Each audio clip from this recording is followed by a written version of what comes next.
this morning, as we talk about humility, and I went through some of the entities of what's included in that, I'm like, man, I'm not sure I'm the person that you need up here today, because I struggle, as many of us do, I know, with the different aspects of humility and understanding and knowing what it is.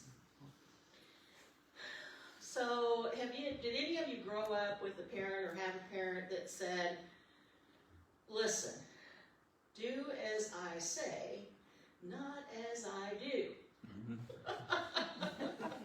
Yes, most parents have at one time or another jokingly said, do as I say, not as I do, but somehow children never seem to listen. And why is that? Well, because apparently actions speak louder than words. And we know that that's the case, or I've seen it happen many a time, so it's kind of the way it is, unfortunately, for the parent. But today we take our scripture from Matthew 22. It says, Then Jesus said to the crowds and to his disciples, the teachers of the law and the Pharisees sat in Moses' seat. So you must be careful to do everything they tell you, but you do not do what they do. Where that comes from. For they do not practice what they preach. They tie up heavy, cumbersome loads and put them on other people's shoulders, but they themselves are not willing to lift a finger to move them. Everything they do is done for people to see. They make themselves wide and tassels on their garments long, and they love the place of honor at banquets and the most important seats in the synagogue. They love to be greeted with respect in the marketplaces and to have people call them rabbi. But you are not to be called rabbi, for you have only one master, and you are all brothers, and do not call anyone on earth Father. For you have one Father, and he is in heaven. Nor are you to be called teacher, for you have one teacher, the Messiah. The greatest among you will be your servant. For those who exalt themselves will be humbled, and those who humble themselves will be exalted. So as we looked at that scripture, as I looked at that scripture through the week, I kind of struggled with it, like I said, because I know that humility is something that if you think about your daily life and what people do or say, it's a struggle. Now, Jeremy talked this morning about the different rules that we have to be humble. Well, the Pharisees had 613 rules. What? Are you kidding me? How would you even know? I would take a step and wonder what rule I'm breaking. It blew me away. And the people had to follow if they wanted to live lives that were pleasing to God. But by focusing on these rules, the Pharisees neglected the important issues of love and justice. And they appointed heavy rules, like they said in the scripture, and regulations, and insisted people obey them, but they refused to help them. These rules referred to ceremonies and rules appointed by Moses. The Pharisees were gratified with titles and wanted these titles to denote their superiority. Every time a title was given to them, it implied their superiority to the persons who used it.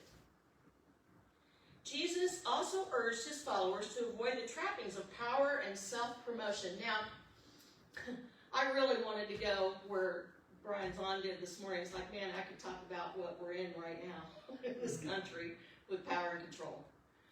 It is just so beyond anything that I've ever witnessed, and all of the court things that are going on with so many different people and what they've done to get there.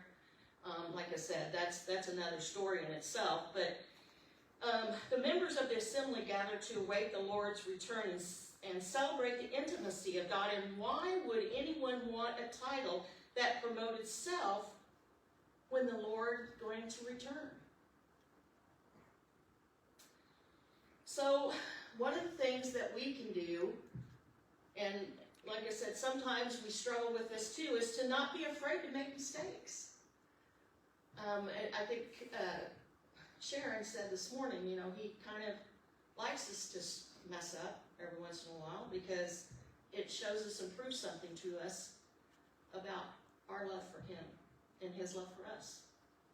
Part of being humble is understanding that you will inevitably make mistakes. Learning to accept this fact will help ease a lot of your stress, if you accept it, and anxiety about appearing perfect in the front of others. And I know perfection is something that many of us deal with on a daily basis. As a practical exercise, try to catch yourself in the act of judging another person and think deeply to try and recognize your bias on anything. When you find yourself judging another person, ask yourself, do I do that as well? And why does this bother me so much? Once you've identified your flaws, work to correct them. For example, if you discover that you're quick to form grudges, work on finding ways to forgive in a healthy way. Grudges and forgiveness are something that happen too many times. If you're starting a new hobby, such as art or music or exercising, listen to your teacher and pay attention to their critiques. Accept other people's differences and cherish what makes them unique, instead of putting them down for what their differences are. I thought, well, this is where it started for me. It's like, oh man. Being humble is all about having an open mind and accepting others' differences. Challenge yourself to look at others and appreciate the things they can do. What do they do well? There are things. And more generally, to appreciate people for who they are. Understand that everybody is different and relish the chance you have to interact with people from all types of backgrounds. Make an effort to talk to lots of different people, and some of you do that because some of your teachers or have been, and you did that every day of your life, practically. Some of you have been in public places or sales or whatever you do, and like I said, that's where that comes into play, and where you learn more. Make an effort to talk to lots of different people and make more friends, whether it's at work, school, or just outside in your community, and surround yourself with lots of people to learn about their individual experiences. Being able to appreciate the talents and qualities of others can also help you recognize qualities that you want to improve or obtain yourself. New things, new gifts not new to the Lord, but new to you because you didn't know you had them. Be kind, and even when facing conflict. This is where I'm like, okay, I'm down on my knees now. Even though the urge to lash out when someone gets angry with you can be strong, resist that urge and do your best to respond calmly. Yeah, don't do that. Not my thing. I can get pretty worked up. Work to figure out why the other person is upset, and if there's anything you can do about it. Think about what you want to say before you say it. And remain level-headed to bring the situation back down. Humbleness has a lot of entities when I started looking into it. Complimenting others. Now I do this, and like I said, I think a lot of us do, and point out what makes them so great. Tell your partner that they look great today. Compliment your coworker's new hairdo, or tell the cashier at the grocery store that you like their earrings. A humble person isn't afraid to point out and appreciate the great things about other people. Now, I'm not sure if this guy was being a smart aleck or if he was... Anyway, so I was at the store the other day and in Aldi's, and I was behind a gentleman that was in a wheelchair, and I had a little bit of space in between us. And his wife was unloading the groceries on the cart. And there was a gal that walked between the two of us, and she had on some of those really ripped jeans, and she was not 18. And, sorry. Sorry, Allie. She's not 18 yet, I know, but close. And he, like I said, was facing me, and she kind of cut between the two of us. And he says, "Excuse me, miss, if you need 20 bucks to go buy you a new pair of jeans." I thought, well, that's one way to do it.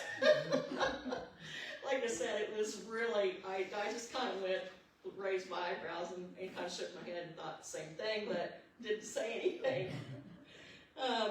But for a deeper compliment, tell someone how much you appreciate their loyalty as a friend and their honesty or their own sense of humility. If someone compliments you, thank them and acknowledge the compliment. And after that, be sure to return the compliment. One of the things that also happened to me as I was growing up, and still growing up in college, but I worked at a grocery store in Maryville. I went to Northwest. And I was working one day, and one of the guys, I had made a dress and worked to work that day, and he complimented me and said, "You look really nice today." And my response was, "Oh, yeah, because of who it was." Well, this kid was 3 or 4 years older than I was, and he took me by the arm and pulled me off to the side, and he says, "I don't care if you think that person doesn't mean what they say to you, but you always say thank you. And then you compliment them, and then they have nothing to say back to you." He goes, "I don't care what you do." And I'm like, okay, I got it. I have never not said thank you since then. It's always, yes, thank you so much for that compliment. But compliments are hard to come by sometimes. Like I said, not by everyone. But also the next thing that came to mind was spending time with kids, because they're so honest. I have 5 and, well, she'll be 7 next week, 7-year-old granddaughters, and the 7-year-old is 7 going on 30 or something like that. The kid just blows me away. But her and me and her dad typically kind of have our rounds with each other on occasion. And so she said that while I was sitting there with someone. Well, Mom and Mimi and Daddy kind of go at it, and I kind of looked at her, and she says, "Am I wrong?" No, you're not wrong. But it's like, do you need to say that? But like I said, being around kids is something else that is something that we need to do. I lost my place. Children possess a sense of wonder about the world that's difficult to replicate as an adult. Spend more time around kids and see how they appreciate the world, constantly questioning it. And get pleasure and joy out of the smallest things. Opening yourself up to learn a thing or two from children is a great sign of humility. Let's face it, we really do want the glory. We may not want it. We don't want it, but we do. And we like people to think we're incredible and amazing, and we like how it feels when people notice us and praise us. And we find it's easy to forget that God created us for His glory, not our own, and that He is the only one who deserves it. What do you do with these mixed motives? Ask God to work in your heart so that you can genuinely pray, "Not to me, Lord, not to me, but to your name be the glory." But do you recognize pride when it happens right in front of you? I have a story to read to you, and see if there's someone you know like this. I don't understand it.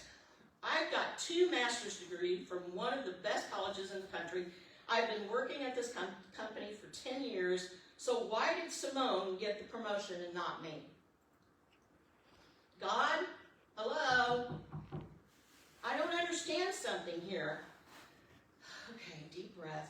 I don't mean to complain, but let's face it, God. You know I could do this job, and I didn't want to go here, but I can't help but think, I'm smarter than Simone.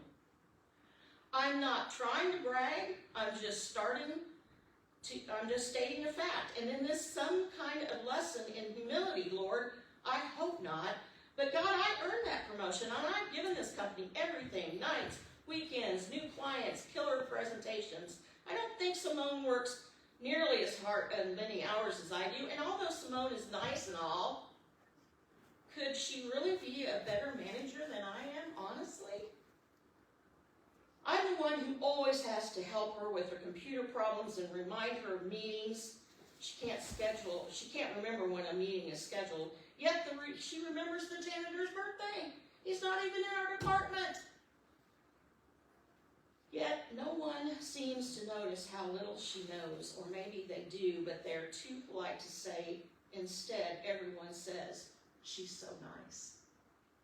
Lord, you know how hard I worked for these degrees so that I could advance in my career. Maybe it's time for me to go where I'm more appreciated. You ever know anybody like that? Yeah, I have to. Paul could have boasted about his pedigree. He was a highly educated, a religious purebred, and a citizen of Rome on top of that. But he willingly gave up his envied status as a Pharisee to boast about Christ. He used his abundant intellect and other abilities to further God's kingdom. And his motto, for to me, to live is Christ. In the Bible, we read of Daniel, Joseph, and Deborah, who used their abilities to advise kings and judge the affairs of people under their jurisdiction. Humility was the key that unlocked the door to their success. They knew the source of their abilities and used their gifts to serve God. Humility isn't sitting in a corner.